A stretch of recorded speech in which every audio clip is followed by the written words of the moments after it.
Սա մեզ համար կարևոր, թանկ ժամանակ է, որ այս ժամի մեջ մենք առնենք այն, ինչ որ մեզ պետք է, որի կարիքը մենք ունենք։ Տերը մեզ օրհնի, ներգործի բոլորիս վրա Տերը։ Ուրեմն այսպես են վերնագրել խոսքը, կա երկու ճանապարհ։ Ուրեմն Երեմիա մարգարեի գրքից կկարդամ մեկ հատված, 21-րդ գլխի 8-րդ համարը։ Դու այս ժողովրդին ասա, այսպես է ասում Տերը. ահա ես դնում եմ ձեր առաջին կենաց ճանապարհը և մահվան ճանապարհը։ Երկու ճամփա, երկու տեղ կամ երկնային արքայություն կենալու, հավերժ ապրելու և այս ճանապարհը երկինք տանող դնում եմ քո առաջին, կա նաև մահվան ճանապարհ, որ արդեն մարդիկ այդ ճանապարհի մեջ են։ Սակայն որ Տերն ասում է ես դնում եմ քո առաջին, այսինքն մարդը գերված, ազդված տարբեր բաներից, աշխարհից, իր սրտից, սատանայի ազդեցությունից գերված գնում է մահվան ճանապարհով։ Եթե Աստված չտա մեզ հնարավորություն, կյանքի ճանապարհը մենք ընտրել չենք կարող։ Սակայն, տեսեք, չի էլ կախարդում մեզ, որ կյանքի ճանապարհը ընտրելու հնարավորություն է տալիս մեզ, կախարդված գնանք այդ ճանապարհով, ընտրողը դու ես, քո առաջ դնում եմ, տալիս եմ քեզ հնարավորություն, բայց ընտրողը դու ես։ Որ ասում է քո առաջ դնում եմ կենաց ճանապարհը, սա պարգև է, օրհնություն է Աստծուց։ Երանի, որ մարդը դա հասկանա, անցողիկ ժամանակ է։ Երկրավոր կյանքը անցողիկ ժամանակ է, լավ կհագնես, վատ կհագնես, ինչ կերակուր, ինչ տեսակի կերակուր կուտես, միևնույն է, անցողիկ ժամանակ, դու պիտի կանգնես Աստծո առաջին։ Եվ պատրաստիր քեզ, այս ճանապարհը, որ դրել է քո առաջին Աստված, դուրս չգաս այս ճանապարհից։ Դնում եմ քո առաջին։ Ինչ գնով, իր որդու արյան գնով։ Աստված իր միածին որդին տվեց, որ ամեն նրան հավատացողը չկորչի, այսինքն արդեն կորչող էին, բայց հավատալով չկորչեն, այլ հավիտենական կյանք ունենան։ Հիշեք Հուդային։ Հուդան ընտրյալ առաքյալների մեջ էր։ Ունեցավ մեծ օրհնություն, տեսավ շատ մեծ զորություն և այդ զորությունից օգտված ծառայում էր մարդկանց, հրաշքներ էր գործվում իր աղոթքներով։ Սակայն ինչ եղավ նրա վերջը, այդ տեսակ մարդու վերջը։ Հովհաննեսի ավետարանում պատմում է մի կարճ դրվագ, որ ցույց է տալիս, որտեղից շեղվեց Հուդան։ Հովհաննեսի ավետարան 12-րդ գլխի 3-ից 6 համարը կկարդամ։ Մարիամ անունով մի կին, ասում է, թանկարժեք մի լիտր նարդոսի ազնիվ մեծագույն յուղ առավ, Հիսուսի ոտները օծեց և իր մազերով սրբում էր նրա ոտները և տունը լցվեցավ յուղի հոտով։ Ասեց նրա աշակերտներից մեկը, Հուդան, Հուդա Սիմոնյան Իսկարիովտացին, որ նրան մատնեցել, ինչու համար այդ յուղը 300 դենարի չծախվեցավ և աղքատներին տրվեցավ։ Բայց սա ասեց ոչ թե, որ աղքատների համար էր հոգս քաշում, այլ որ գող էր և քսակը ուներ և ընկածը պահում էր, գողանում էր, գանձանակից, քսակից, գողանում էր։ Թեև ճաշակեց Աստծո զորությունը, կանչված առաքյալների մեջ էր, ընտրված այդ բարձր պաշտոնի մեջ, սակայն քանի որ սիրտը ծուռ էր, շահասեր էր, մատնիչ էլ դարձավ, ձևավորվեց նրա մեջ մի էություն, որ գնաց մահվան ճանապարհով։ Կարանք չի ասենք Աստծո խոսքը Հուդայի առաջ կատարված էր, քո առաջ եմ դնում կենաց ճանապարհը եւ մահուան ճանապարհը։ Դու ընտրիր, ուր ես գնում։ Ընտրեց մահվան ճանապարհը շահի համար, փողի համար։ Սակայն մենակ շահը չէ, որ մահվան ճանապարհ է տանում մարդուն։ Շատ եւ շատ գայթակղեցնող բաներ, որ մարդուն գրավում են, հեռացնում կյանքի ճանապարհից, մարդը չի նկատում, թե ինչպես ընկավ։ Առակաց գրքում շատ մի կարճ հատված կարդամ, իհարկե շատ թանկ հրատական մտքեր կա, այստեղ ուզեմ այդ մտքերը որոշակի օգնել բացել, սակայն շատ նմանատիպ հատվածներ կան, որ խրատում են մեզ կյանքի ճանապարհի մեջ լինել։ Առակաց գրքի 4-րդ գլխից կկարդամ 13-ից 24 համարը նախ մինչև 19, հիմա կկարդամ 13-ից 19, հետո կշարունակեմ 20-ից 24-ը։ Պինդ բռնիր խրատը, մի ձգիր, այսինքն մի թող խրատը, նրան պահիր, որ նա քո կյանքն է, անզգամների ճանապարհը մի մտնիր եւ մի մանգար չարերի ճանապարհում, թող տուր նրան, նրա վրա մի գնա, նրանից խոտորվիր, այսինքն չարերի ճանապարհից դուրս արի եւ անցիր, որովհետև նրանք չեն քնի մինչև որ չարություն չանեն եւ քնից կզրկվեն, եթե չկորչեն, չկործանեն։ Եթե մեկին մի վնաս չտան, չեն կարող հանգիստ քնել։ Նրա համար, որ նրանք ամբարշտության հաց են ուտում եւ անիրավության գինին խմում, բայց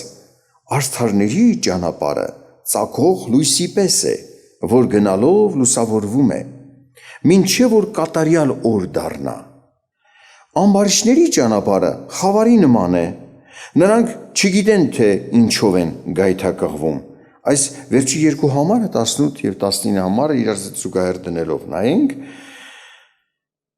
երբ որ ասում է բռնիր խրատը, այսինքն խոսք,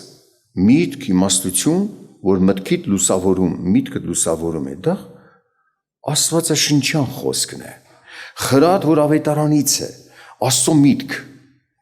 գնալով քեզ կատարելության կհասցնի, կատարյալ միտքը Աստծունն է։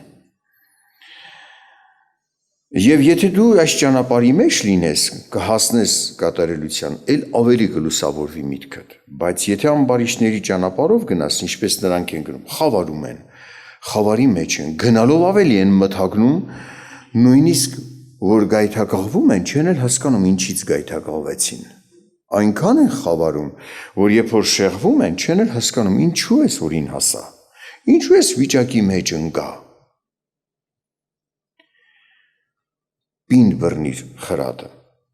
Շատ զգուշացումներ կան, որ մեզ տրված է։ Օրինակ ասենք երկրավոր կյանքում, որ ասում է երկրավոր գործունեության արարքներ, չէ, կա եւ հոգեվոր հարցերի շուրջ խրատներ, կա եւ երկրավոր գործունեության մեջ խրատներ, ասում է մի ցանկացիր ուրիշի ունեցվածքը կամ նայիր, որ սիրտդ ասենց ասած շնության, անհավատարմության մեջ չգնա։ Եթե ոչ կձևավորվի քո մեջ մի չար ցանկություն, հետո կհաղթի քեզ, կամ փառաստեր հանգիստ մի կյանքի ես փափագում, դու չես նկատի, որ քո տան խաղաղությունը կծախես քո հանգստի համար։ Ինչ որ մի փառավոր բան ես երազանքների մեջ ես եւ կծախես դա ինչ որ քո երազանքներին հասնելու համար, չես նկատի, բայց մի օտար միտք է ծագել սրտիդ մեջ եւ չես էլ հասկանում ինչից գայթակղվեցի, որ օրնյալ ճանապարհից, հավատքի ճանապարհից դուրս եկա։ Շեղվեցի, ինչ ինձ տարավ, ունայն միտք։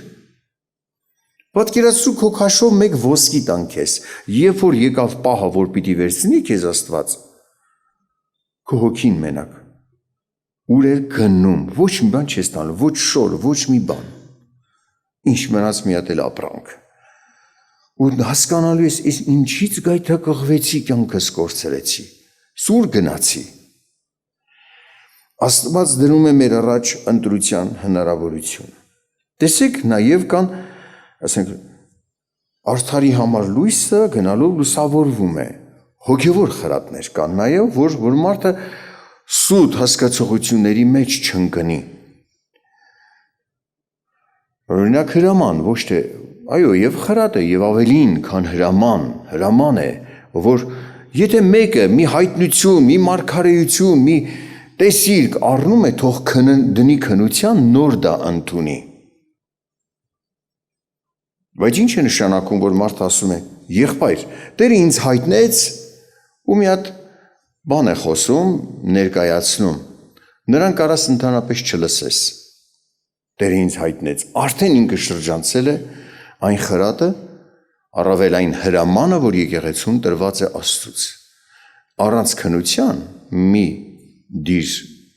առաջնորդության։ Ինքը ընդունել է հերիք չի, մի հատ էլ խոսում է։ Տերը ինձ հայտնեց ու մարգարե անում է։ Տերը ինձ բան է ասել։ Մի հատ հարցրու եղբայրներ։ Սենց միտք է եկել ինձ։ Կամ սենց մի հատ ինչ-որ մի ակունքի, ինչ-որ մի ձևով հասկացողություն, արդյոք սա Աստծուց է թե ոչ։ Բայց չլսելով խրատը,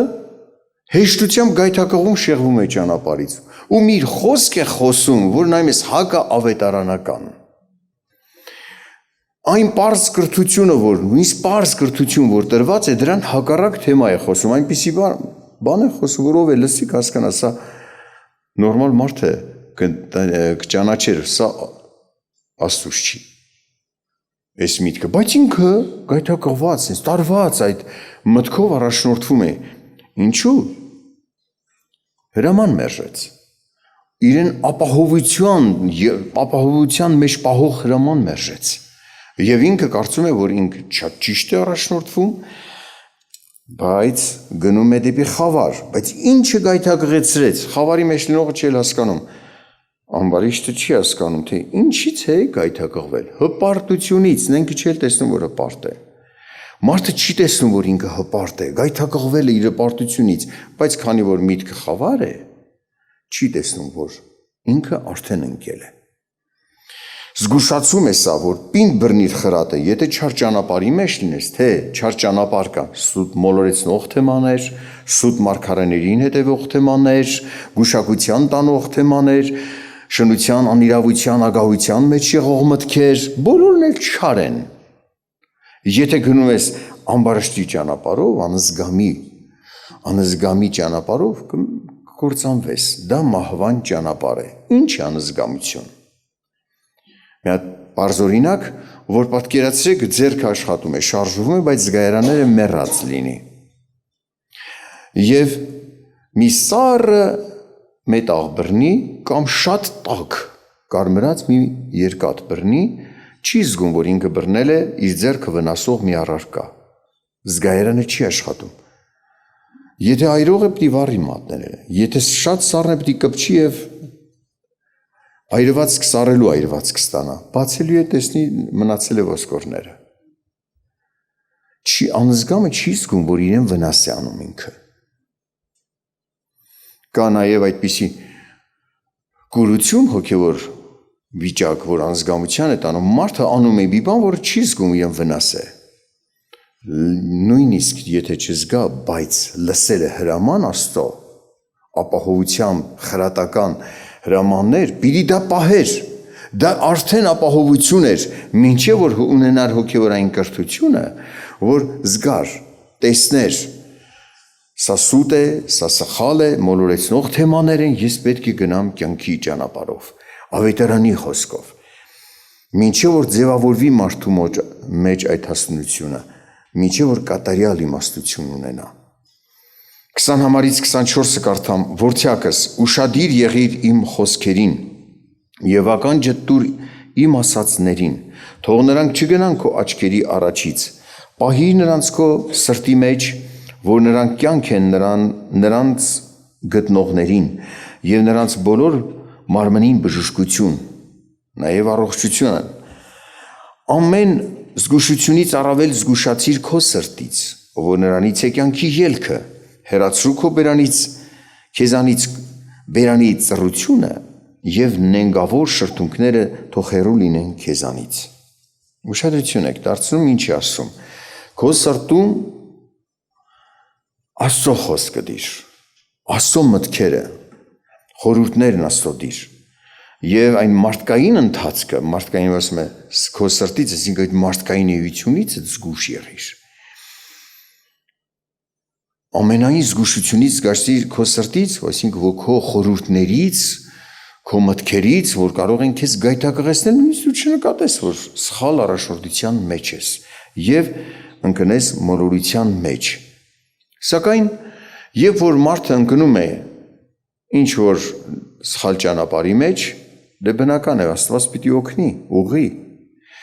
Բայց ուղղում է մարդկանց միջոցով։ Սկսում է մարդը հակառակ տրամադրվել իրեն օգնողներին, նենգություն անել նրանց հանդեպ, ծաղրանք, խոսքը մերժել եւ զգուշ եղիր, որ այդ վիճակին չհասնես, այլ որ Աստծո խորհուրդները քո մեջ պահես, դրանք լինեն քո ակունքը մտածելու, քո մտքիդ ակունքը, ոչ թե մարդկային խորհուրդները։ Շատ մարդիկ, շատ հավատացյալներ իրենց մարդկային գիտակցությանը միայն ասենց ասած չեն վստահում, այսինքն չեն վստահում, մարդիկ կան ծայրահեղության մեջ են գնում, ասում են ես իմ դատողությունը դրել եմ մի կողմ, ոնց թե իմ դատողությունը դրել եմ մի կողմ, եւ որ խոսքը ասում է որ ցակս ուշադիր եղիր իմ խոսքերին, այսինքն դու քո հասկացողությամբ, քո դատողությամբ ես չի տեսնում Աստծո խոսք, Աստծո խրատ եւ պահում քո սրտում։ Ոնց թե իմ դատողությունը դնում եմ մի կողմ, այդպես չի։ Մեկ այդպես էր ասում։ Ես իմ դատողությունը դրել եմ մի կողմ, որ ինձ իբրև թե սենց է ասում, Աստված կատարելապես առաջնորդի, բայց դևն է առաջնորդում։ Չի նկատում, որ դևն է առաջնորդում։ Ինչ միտք տալիս է, դա իր համար առաջնորդություն է։ Աստված այդպես չի ուզում։ Նույնիսկ երբ որ Աստված քեզ падգամ էլ տա, Աստծուց падգամ լինի, դու պիտի կշռադատված մոտենաս, վեր լուծես, սա սուրբ գրային է թե ոչ։ Բա որ սատանայից լինի, եւ այդ ասողը սատանայից էր առաջնորդված խոսում։ Իր հասկանալու, գիտակցելու, քննելու կարողությունը դրել էր մի կողմ։ Դա չի ասում Տերը, քո հասկացողությունը մի կողմ մի դիր, այլ քո խորհուրդները, մարդկային շարժարիտներից բխած ծրագրերը դիր մի կողմ, մտածիր սուրբ գրային։ Աստծո միտքը ընդունիր, ոչ թե ինչ միտք քամին ու ինչ քամին բերեց, դա լինի քո առաջնորդությունը, այդպես չի կարելի։ Չի կարելի։ Դու պիտի վեր լուծես Աստծո խրատները, պահես քո սրտում եւ դրանցով առաջնորդվես։ Կույր առաջնորդություն չի դա։ Կան հարցեր, որ քեզ համար ընկալել այդ հարցերի բացատրությունը շատ դժվար է։ Բայց երբ որ տեսնում ես Աստծուց առաջնորդված մարդ է խոսում քեզ հետ, որ փորձված է քո համար, որ շատ խրատներ է տվել, շատ բաներ է խոսել քեզ հետ, որ Աստծուց է եղել։ Շատ մարդիկ գիտեք, սենց այդ փորձը ունենալով հանդերձ, շատ արագ կարողանում են մերժել Աստծո ծառայի խոսք։ Արագ դնել մի կողմ, խրատ մերժել։ Քանի որ իր հասկացողության մեջ չի տեղավորվում, ուրեմն ընդունելի չի։ Դա շատ անզգուշ քայլ է։ Երկայնամիտ եղիր։ Մտածիր դրա վրա, մի արագ մերժիր։ Գուցե ինչ որ պահ կա, 1 օր, 2 օր, 3 օր դու դրա վրա մտածես ու տեսնես, որ դա էլ էր Աստծուց։ Արագ մի մերժիր։ Հակառակ մի եղիր միանգամից այն մտքին, որ փորձված մարդ է քեզ հետ խոսում, այսինքն դու տեսնում ես նրա Աստծուց առաջնորդված լինելը։ Այս խոսքը մի առաջնորդություն էր, որ քեզ համար դժվար ընկալելի էր, սակայն երկյուղը, այսինքն այն, որ դու տեսել ես, դրա պատճառով ակնածանքով մոտենալով, զգուշությամբ պահում ես դա, լսում այդ տված պատգամին, մտածում դրա վրա, մինչև հասկանաս ավելի խորը, ոչ թե մերժես, եթե մերժեցիր, էլ դրա վրա չես մտածի։ Դա քեզ համար առաջնորդություն չի լինի։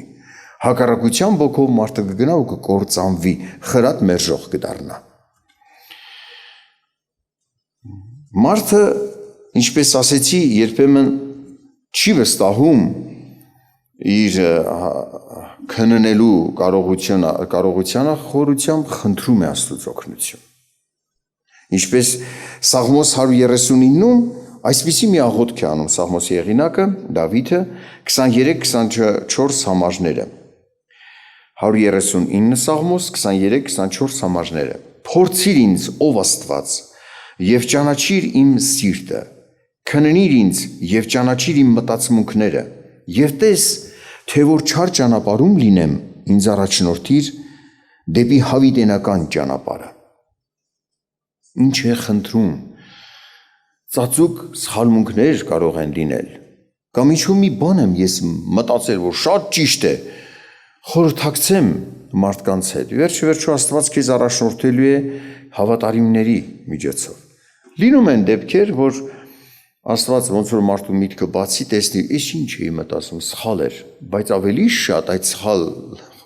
խորհուրդներից ասատում է Աստված ծառաների միջոցով ավելի շատ էսպես է լինում եւ լսում է մի խոսք որը բացահայտում է որ իր սրտում եղող այդ խորհուրդը որով որոշել էր ինչ որ գործեր ձեռնարկել մարդկանց հետ վարվել սխալ է ասում է քննիր ինձ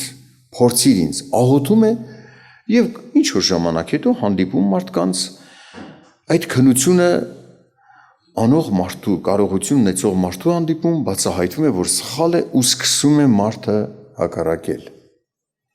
իր աղոթքի պատասխանն է գիտես բայց ինքը հակառակում է իր աղոթքի պատասխանին Աստված հանում է մի մարդ որ կարող է իրեն ցույց տալ իր սխալը բայց ինքը վիճում է ինչու է վիճում որովհետև իր սրտին դուր չի գալի Աստծո կամքը հարմար չի տեսնում դուր չի գալիս ամբողջ սրտով չի ընդունում Աստծո առաջնորդությունը դրա համար իր մեջ սկսում է վեճ առաջանալ այդ վեճը հիմնավոր չի ինքն էլ գիտի հիմնավոր չի ինքը սկսում է իրեն խաբել ինչ մտածեմ ինչ խորեմ որ ես Աստծո առաջնորդությունը այս բարի խրատը մերժեմ սկսում է բաներ ման գալ խրատ տվողին օգնող մարդուն որին Աստված ուղարկել է նրա վրա մի բան մտածեմ նրան ցածրացնելու չէ այն տոնով չասեց ոնց որ պետք էր տոնը կամ մի ուրիշ բան թեմային ման գալիս սա օտար չար ոգու առաջնորդության տեղ տալ է եւ մարդը մերժում է Աստծո այն պատասխանը որ ինքը խնդրել էր եթե մի չար ճանապարհի մեջ լինեմ ինձ ուղղիր քննիր ինձ օգնիր ինձ որ ես ճշմարտության մեջ գամ ճշմարիտ ճանապարհի մեջ գամ Տեր հավիտենական կյանք տանող ճանապարհի մեջ լինեմ մերժում է մարդը փաստորեն այս ճանապարհի մեջ տանող օգնողին Տերը ողորմա մեզ որ այդպես չլինի ցավոք սրտի տեսնում ենք որ շատ մարդիկ հավատքի մեջ լինելով հանդերձ փոխեցին իրենց ճանապարհը երբ որ փոխում են ճանապարհը սկսում են ոչ միայն այսինքն նաև թե ծառաներին մեղադրել թե կարծես թե Աստծուն մեղադրել Երբ որ հանդիպում են մարդկանց, դե գիտեն, որ իրենց շեղվելուց, ճանապարհից դուրս գալու համար Աստծուն մեղադրեն, դիմացինը կասի, ինչ ես խոսում, ինչքան էլ քեզ թվա դու ճիշտ ես, Աստծուց ճիշտ ես։ Բայց պիտի Աստծո հանդեպ այս իր վեճը արտահայտվի այնպես, որ ցույց չի տալիս իբրև Աստծուց է բողոքում։ Աստծո դեմ է դուրս եկել, ապստամբ սիրտ ունի, էլի ծառաներին է քննադատում։ Կարդամ Եզեկիել մարգարեի գիրքը։ Ուրեմն 18-րդ գլխի 25 համարից 28 համարը։ Դուք ասում եք Տիրոջ ճանապարհը ուղիղ չէ։ Մեկ լսեցեք, ով Աստծո տուն։ Միթե ուղիղ չէ իմ ճանապարհը, չէ որ ձեր ճանապարհներն ուղիղ չեն։ Երբ որ արդարը ետ դառնա իր արդարությունից եւ անօրենություն անե, եւ նրանցով մեռնե, նա իր արած անօրենությամբ պիտի մեռնի։ Եվ երբ որ ամբարիշտը ետ դառնա իր արած ամբարաշտությունից եւ իրավունք ու արդարություն անե, նա կապրեցնե իր անձը, որովհետեւ տեսավ եւ ետ դառավ իր արած բոլոր հանցանքներից, նա անշուշտ պիտի ապրե, պիտի չմեռնի։ Դուք ինչու եք ինձ մեղադրում, ասում է Աստված, որ երբ որ մեկ ապաշխարի իր չար գործը թողնի, կյանքի արժանանա, կյանքի ճանապարհով գա, ես իրան օրհնեմ եւ ապրի։ Ինչու եք ինձ մեղադրում։ Կամ ավելի շատ մեղադրում են նրանք, որ արդարության ճանապարհի մեջ են եղել եւ թողել արդարության ճանապարհը, շեղվել, մարդկանց ցավացրել, իրենց սրտի ցանկությամբ ապրել եւ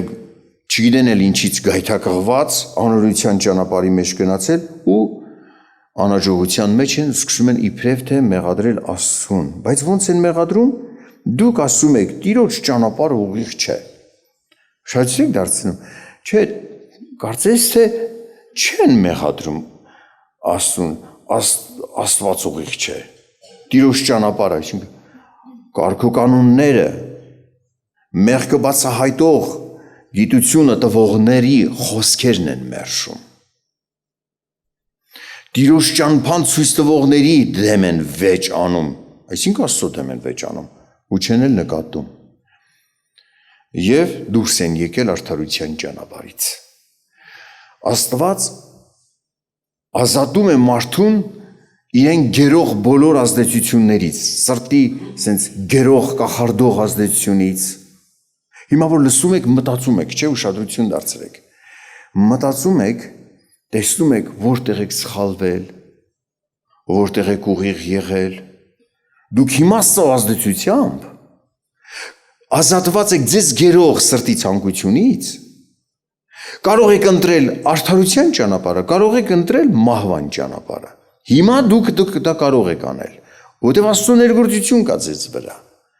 Բայց եթե սառնասիրտ կիսատ պրատ ապաշխարեք եւ սկսեք վեճերի տեղ թողնել ձեր սրտում Աստծո արդարության ճանապարհի հանդեպ, խրատների հանդեպ, խրատները մերժելու հանդեպ, արդարացնեք ձեզ, ավելի վատ եք լինելու, քան մինչև հիմա։ Բայց նա, որ ընտրի Աստծո կամքը, այն խրատները, որ մինչև հիմա ստացել է, լսել է, եւ հետևի Տիրոջ ճանապարհին, դատարկ չի գնա այստեղից։ Աստծուց շնորհառած կգնա։